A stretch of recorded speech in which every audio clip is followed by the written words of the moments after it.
शिव महापुराण, यहां तक विष्णु पुराण कहती है, स्कंद पुराण वर्णन करती है, कार्तिक खंड वर्णन करता है कि तुलसी का क्यारा गोल है, चौकोर है, षडाकार का है। उसका भी प्रमाण हमारे शास्त्रों में लिखा हुआ है कि अगर तुलसी का कुंड गोल है तो वो ऐश्वर्य प्राप्त करता है, तुलसी का कुंड चौकोर है तो वो वंश की वृद्धि करता है, तुलसी का कुंडा अगर षडाकृति का है, 6 फलक वाला है, तो वो घर में संपदा की वृद्धि करता है। ये तुलसी के कुंड का भी प्रमाण हमारे यहां शास्त्रों में लिखा हुआ है कि कुंडा कैसा होना चाहिए।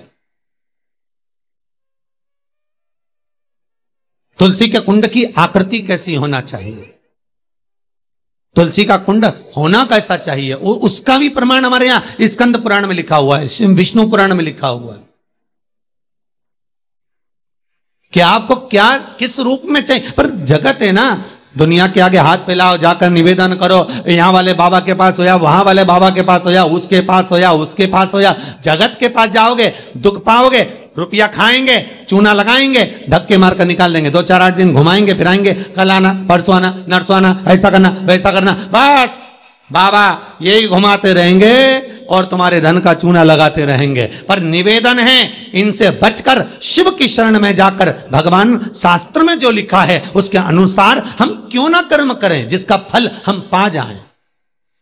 हम क्यों ना ऐसा कर्म करें जिसके फल को हम पा सकें। हम क्यों भ्रमित हों।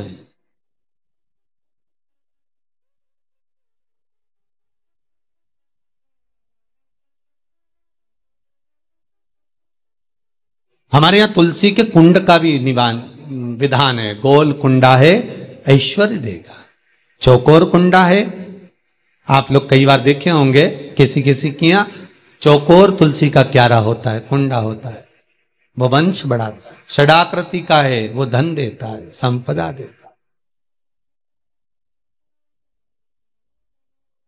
दोष हमारा है, हम तुलसी के कुंड के नीचे शंकर जी को रख देते हैं। क्यों? कि यहीं तुलसी जी को पानी चढ़ाएंगे, यहीं शंकर जी को चढ़ा देंगे। दोष है। तुलसी के कुंड के नीचे हम सर्पदेव को रख देते हैं, नाग देवता रख देते हैं, पानी चढ़ाएंगे, पात्री रख देते हैं, नहीं, दोष।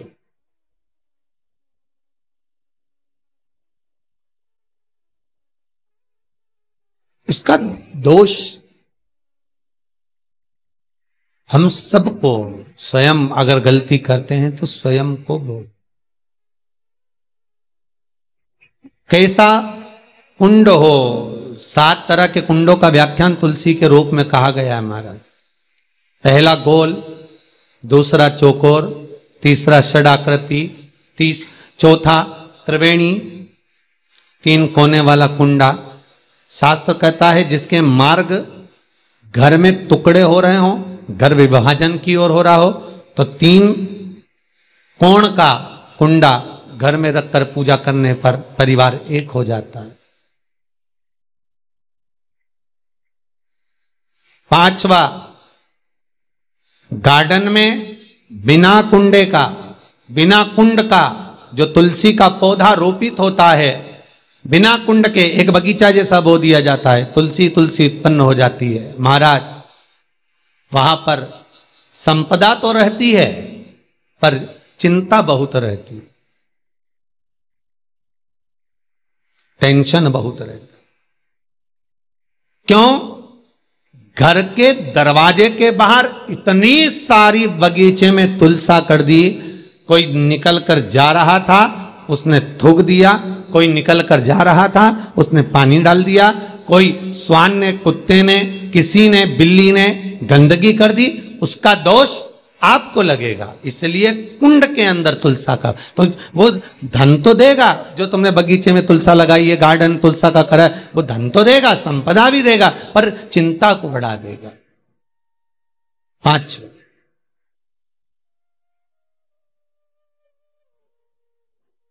महाराज 6, तुलसी के कुंड को 3 धार पर लटका कर रखना। कई जगह पर आपने देखा होगा तुलसी का जो कुंडा होता है उसको 3 जो तार होते हैं, 3 जो चेन होती है, उस पे लटकाया जाता है। महाराज विष्णु पुराण उसका भी व्याख्यान करती है। महाराज वहां व्यक्ति के कार्य उन्नति की सीढ़ी की ओर बढ़ जाते हैं।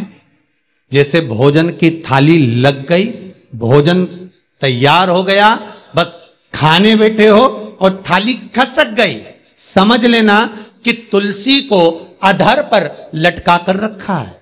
इसलिए कार्य तो हो रहे हैं, बनने वाले हैं, 4 दिन बाद ये काम होने वाला है, 8 दिन बाद ये काम होने वाला है, लग रहा है कि इसमें इतना फल मिलेगा, लग रहा है इस व्यापार को करेंगे तो इतना फायदा हो जाएगा, सब कुछ करा, लाखों रुपए लगा भी दिए, थाली मालूम पड़े खसक गई, अधर लटका है तुलसी। 7 क्रम है तुलसी के, ये 6ठा क्रम बताया। तुलसी का 7वां क्रम,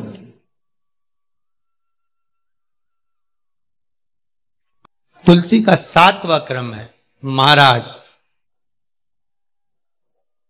तुलसी का कुंडा जैसा घर के आंगन में है, तुलसी का कुंड जैसे घर के आंगन में विराज रहा है, ऐसा ही छोटा सा कुंड भगवान के लिए रोपित करें। प्रतिदिन भगवान की सेवा करते समय तुलसी का कुंड सम्मुख रखकर उसकी आराधना करना, फिर उस कुंड को वापिस बाहर ले जाकर रखना, फिर दूसरे दिन पूजन के समय पर कुंड को लाकर रखना। हम तो यहां तक कहते हैं विष्णु पुराण गर्ग संहिता कल्याण का तुलसी अंक यहां तक वर्णन करता है कि आप पूरे साल ये नहीं कर सकते तो कम से कम कार्तिक के महीने में भगवान के सामने तुलसी का छोटा कुंड, चौकोर वाला, गोल नहीं, चौकोर कुंड लाकर भगवान के सामने रखकर छोटा सा कुंड का पूजन कर कर भगवान के साथ उस कुंड को वापस बाहर विराजमान करें, फिर कल लेकर आए, फिर विराजमान करें। आप पूरे साल नहीं कर सकते तो 1 महीना।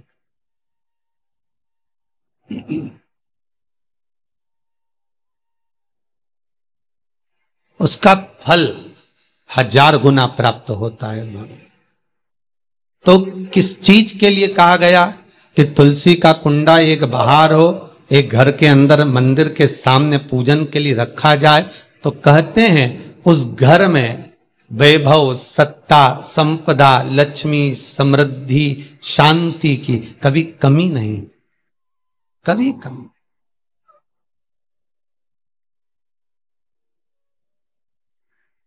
प्राप्ति सुख की, आनंद की। 7 तरह के कुंड, 7 तरह के तुलसी के रोप का वर्णन हमारे यहां विष्णु पुराण में किया गया। 7। आप किस भाव से कर रहे हैं ये आपके ऊपर।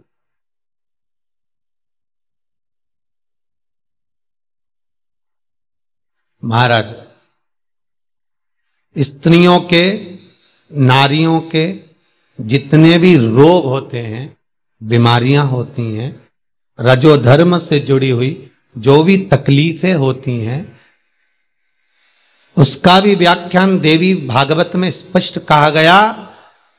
गूलर का फूल, अर्थात जो देवी जी को, माता जी को जो घंटी वाला फूल चढ़ता है लाल कलर का, गूलर का फूल, माता के चरणों को छुआकर तुलसी के पौधे का स्पर्श कराकर जो नारी को रजोधर्म से जुड़ी हुई परेशानियां होती हैं, उसके अंतर्गत वो फूल तुलसी का पौधा दिखाते हुए खिला दिया जाता है, तो 3 दिन में उसको 2 दिन में आराम लग जाता है। 2 या 3 दिन में आराम।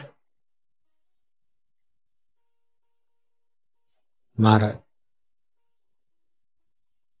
तो शास्त्र कह रहा है आराधना में आप हाथ की माला, कर की माला ना भी रखें तो घट की माला, तुलसी की माला, रुद्राक्ष की माला आपके कंठ में होगी, तो 21,600 श्वास जो मनुष्य के शरीर से प्रतिदिन निकल रही है, 21,600 श्वास जो मानव के शरीर से प्रतिदिन निकल रही है, उस श्वास के बल पर आपकी घट की जिह्वा से वो मंत्र जाप हो जाएगा, उसका पुण्य आपके खाते में। तुम्हारे गले में जो तुलसी की माला हो, तुम्हारे गले में जो रुद्राक्ष की माला हो, उसमें मन के 108 होना चाहिए या 108 से भी ज्यादा होना चाहिए। कम मनके की माला मत पहनना गले में। बारीक बारीक मनके की कर लो, छोटे से छोटे मनके की कर लो, 100 से भी ज्यादा हो, 108 से भी ज्यादा हो। क्यों? क्योंकि गले में अगर तुलसी की माला होगी, गले में रुद्राक्ष की माला होगी, भले तुम